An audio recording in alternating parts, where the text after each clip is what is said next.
श्री गणेशाय नमः। परम गुरुदेवेभ्यो नमः। माता पिता चरण कमलेभ्यो नमः। प्रिय बंधुओं, आज हम आपको यज्ञोपवीत के महत्व के बारे में विषय लेकर के उपस्थित हुए हैं। पिछले भाग में हमने बताया कि यज्ञोपवीत में 9 धागे क्यों होते हैं। तो 9 की संख्या पूर्ण संख्या होती है और ब्रह्म की संख्या होती है, इसीलिए यज्ञोपवीत में 9 धागे होते हैं। यह बात हम आप लोगों को पिछले भाग में बता चुके हैं। अब हम दूसरे प्रकार से आपको बताते हैं कि यज्ञोपवीत में 9 धागे क्यों होते हैं। यज्ञोपवीत में जो 9 धागे होते हैं वे 9 विशेष गुणों के प्रतीक हैं। जिस दिन प्राणी दीक्षित होता है उस दिन से उसे इन 9 विशेष नियमों का पालन करना होता है और ये 9 विशेष नियम के प्रतीक ही ये यज्ञोपवीत के 9 धागे होते हैं।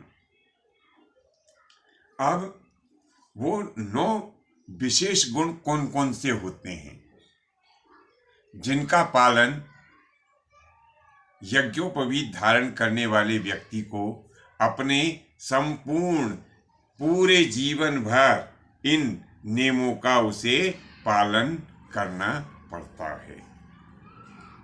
तो यहाँ हम आपसे अनुरोध कर लेते हैं कि यदि आपने हमारा चैनल लाइक, सब्सक्राइब और शेयर नहीं किया हो तो तुरंत ही बेल आइकन दबाएं और चैनल की सदस्यता लें, ताकि आपको हमारे ऐसे अन्य और दूसरे वीडियो जो है प्राप्त होते रहें। तो इसमें पहला गुण जो यज्ञोपवीत धारी में होना बहुत जरूरी है, उसे सरल होना चाहिए। अब सरल कैसा होना चाहिए? उसे अपनी सरलता के प्रति ऐसा सजग होना चाहिए कि लोग उसकी सरलता को बेवकूफी नहीं समझ लें। उसे संसार की चतुराई समझते हुए भी लोगों से समता का व्यवहार करना चाहिए, किसी से कपट व्यवहार नहीं करना चाहिए और सबके कल्याण की भावना से ओतप्रोत होकर के उसे जगत में कार्य करना चाहिए, और यही उसका सरल होने का गुण कहा गया है। दूसरा, उसे तपस्वी होना चाहिए। अब तपस्वी कैसे होना चाहिए? लोग बाग तपस्वी का मतलब लोटा और लंगोटी धारण किए और जटाजूट धारण किए हुए लोगों से ही समझ लेते हैं। तो मैं आपको वास्तविक तपस्वी कौन होता है मेरे मत के अनुसार आपको बता रहा हूँ। हमें ऐसे कार्य पूरे जिंदगी भर करते रहना चाहिए कि जिनसे देश, समाज और परिवार का विकास हो। हमारे द्वारा किए गए कार्य सर्वजन हिताय हों और सर्वजन सुखाय हों। ऐसे कार्य जो है तप की श्रेणी में आते हैं। कहने का मतलब हमें ऐसे वे सब कार्य करते रहना चाहिए जिनसे हमारे देश का भला हो, हमारे समाज का भला हो, हमारे परिवार का भला हो, और उन कार्यों से भगवान प्रसन्न होते हों। ऐसे काम हमें करना चाहिए और यही कार्य जो है तप की श्रेणी में आते हैं। तीसरा गुण यज्ञोपवीत धारी में कौन सा होना चाहिए? तीसरे गुण के हिसाब से यज्ञोपवीत धारी को संतोषी होना चाहिए। अब संतोषी कैसा होना चाहिए? ये दुनिया बड़ी चतुर है। हमें संतोषी ऐसा होना चाहिए कि जब हम किसी व्यक्ति के यहाँ कोई कार्य करने के लिए जाएं तो हम उससे उतना ही पारितोषिक लें जितना कि समय और परिस्थिति के अनुकूल हो। ज्यादा पारितोषिक की चाहना हम ना करें। और ये दुनिया ऐसी चतुर है कि यदि आपने ये रास्ता बनाया कि भैया जितना तुम दे दोगे उतने में ही हम खुश हैं, तो लोग आपको फिर बिल्कुल कम से कम देने की कोशिश करेंगे। अगर आप कम से कम भी लोगे तो ये भी आप अपने ऊपर अत्याचार करेंगे। हमें अपना पारितोषिक, जैसे मैंने पहले बताया कि समय और परिस्थिति के अनुसार उचित पारितोषिक ही हम लें, और इसी का नाम वास्तव में संतोषी होता है। तो यही जो है शुद्ध रूप से संतोषी पुरुष होता है। अब यदि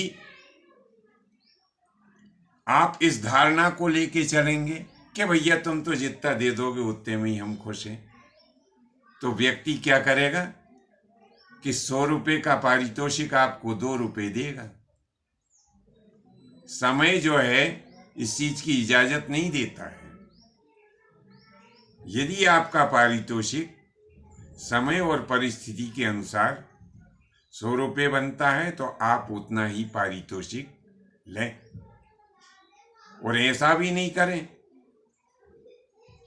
कि अत्यधिक पारितोषिक लेने की कोशिश भी नहीं करें, क्योंकि अत्यधिक पारितोषिक आप लेने की कोशिश करेंगे तो जो दाता है उसकी आत्मा को कष्ट होगा, और जब उसकी आत्मा को कष्ट होगा तो आपको पाप लगेगा। तो जैसा कि मैं बार बार बता चुका हूं आपको कि समय परिस्थिति के अनुकूल लिया गया पारितोषिक ही सच्चे अर्थों में संतोषी प्राणी की पहचान होती है। तीसरा, व्यक्ति को क्षमावान होना चाहिए। अब क्षमावान कैसा होना चाहिए? ये क्षमावान होने के लिए भी हमको बड़ा विचार करना चाहिए कि हमें किस प्रकार से क्षमावान होना चाहिए। यदि कोई प्राणी 1 या 2 बार धोखे में हमारा अहित कर दे और उसे बाद में ये पता चले कि मैंने ये कार्य गलत कर दिया, और वो वास्तव में मन से पछतावा करता हुआ हमारे पास में आए कि हे प्रभु, मुझसे अज्ञानता में ये अपराध बन गया, तो आप मुझे क्षमा करिए, तो हमारा ये कर्तव्य बनता है कि हम ऐसे प्राणी को क्षमा कर दें। लेकिन कुछ ऐसे व्यक्ति भी होते हैं जिनकी प्रवृत्ति ही पापमय होती है। वो बार बार अहित करते हैं और हम बार बार यदि उसे क्षमा करेंगे तो ये हमारा कायरपन होगा। इसीलिए यदि कोई बार बार हमारा अहित करता है तो ये क्षमा की श्रेणी में नहीं आएगा, ये कायरता की श्रेणी में आएगा। क्योंकि जब आप उसे बार बार क्षमा करेंगे तो आप अपने ऊपर अत्याचार करेंगे। इसीलिए ऐसे प्राणियों को यथोचित उचित दंड भी हमें देना चाहिए और यही वास्तव में सच्चे अर्थों में सच्ची क्षमा का स्वरूप है। तो आज के लिए बस इतना ही। शेष जो यज्ञोपवीतधारी के अन्य इंद्रिय निग्रह अथवा दान से संबंधित जो गुण हैं वो हम आपको अगले भाग में बताएंगे। यदि आपके मन में ज्योतिष अथवा कर्मकांड से संबंधित कोई जिज्ञासा हो तो आप नीचे कमेंट्स बॉक्स में ज़रूर लिखें। आपको हमारा ये भाग कैसा लगा ये भी ज़रूर लिखिए, क्योंकि आप जो हमारा मार्गदर्शन करते हैं इससे हमें आगे और दूसरे भागों को बनाने में हमारा मार्ग प्रशस्त होता है और हम और आपको अच्छी बेहतर सामग्री देने में सक्षम होते हैं। धन्यवाद। जय माता जी की, जय परशुराम जी की।